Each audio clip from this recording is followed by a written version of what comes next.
argument. And one of the arguments being made is that Vizag Steel Plant is a sick unit. I beg to differ, madam. I'd like to place some of the stats on record, where it is between 2000 and 2015, the turnover has been 1.4 lakh crores and profits after taxes of 12,600 crores. And for 13 consecutive years, it exceeded 100% capacity utilization. Vizag Steel Plant has achieved an all-time high of 1.3 million tons in exports. And recently, in times of COVID also, the workers have worked putting their lives at risk. And December 2020, profit of 212 crores. Jan 2021, 134 crores profit. Feb 2021, 165 crores profit. And this present month, they are expecting 300 plus crores profit. So I beg to differ whenever they say that Vizag Steel Plant is a... And when it comes to the exports of this iron ore, 82% of our total iron ore exports goes to China.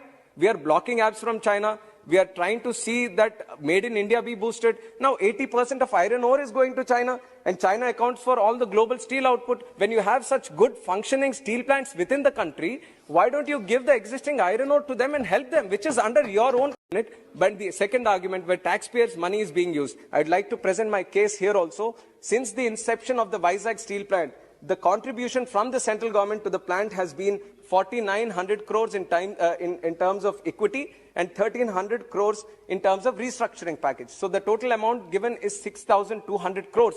But what has the Vizag Steel Plant paid back to the central government? It is up to the tune of 43,000 crores.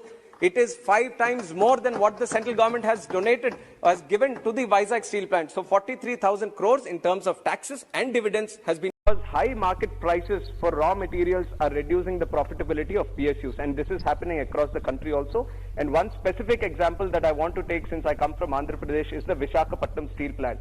The iron ore that's being bought there is for 7,000 rupees per ton on iron ore, sir. Whereas the other plants which have captive mines is spending up to 1,500 crores.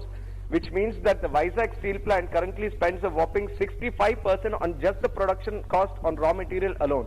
And this is very much unfair to the Vizag Steel Plant, sir. That is why I request that if the preference is given to the PSUs, then plants like Vizag Steel Plant will be competitive with other PSUs and also private. I have 2 other points and I'll finish, sir. So, with protection for PSUs, this provision would exhaust all affordable alternatives for raw materials that Vizag Steel Plant could have utilized. So, I would definitely want the central government to look into this.